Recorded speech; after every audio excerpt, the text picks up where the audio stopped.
नमस्कार।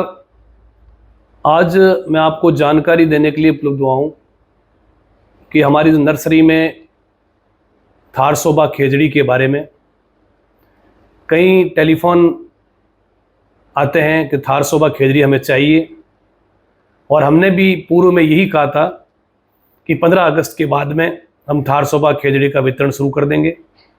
लेकिन अलग अलग समय पर भारी बारिश हमारे नर्सरी क्षेत्र में मियाशनी गांव में होने के कारण हम समय पर खेजड़ी को थारसोबा खेजड़ी का ग्राफ्टिंग नहीं कर पाए।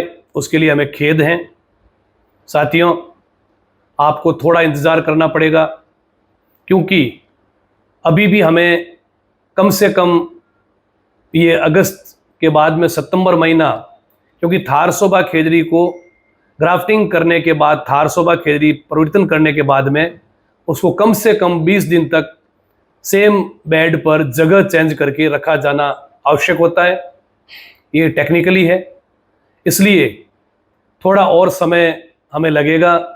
आपको हमने वादा समय से अलग अलग समय पे किया था पूर्व में, लेकिन थारसोबा खेजड़ी उपलब्ध नहीं करवा पाए। इसके लिए हम आपसे माफ़ी चाहेंगे। थोड़ा सा इंतज़ार आपको और करना पड़ेगा।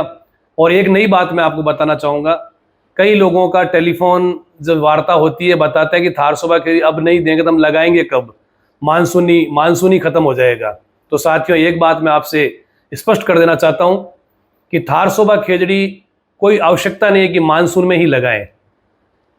थारसोबा खेजड़ी कभी भी बाद में सर्दी के मौसम में भी लग सकती है, और देसी खेजड़ी या देसी जो वृक्ष हैं कोई भी, वो मानसून की आवश्यकता होती है, मानसून में ही लगते हैं। आज हमारे पास में देसी खेजड़ी के रूप में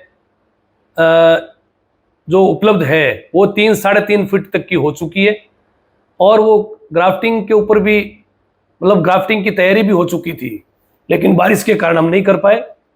इसके लिए हमें खेद है। आपके सामने आके बताना जरूरी था कि आप इंतज़ार कर रहे होंगे। खूब हमारे पास ऑफिस में, मेरे स्वयं के पास में खूब टेलीफोन आते हैं, इसलिए हम माफ़ी चाहेंगे और जल्दी आपके सामने थारसोबा खेजड़ी उपलब्ध करके वितरण करना शुरू करेंगे। नमस्कार।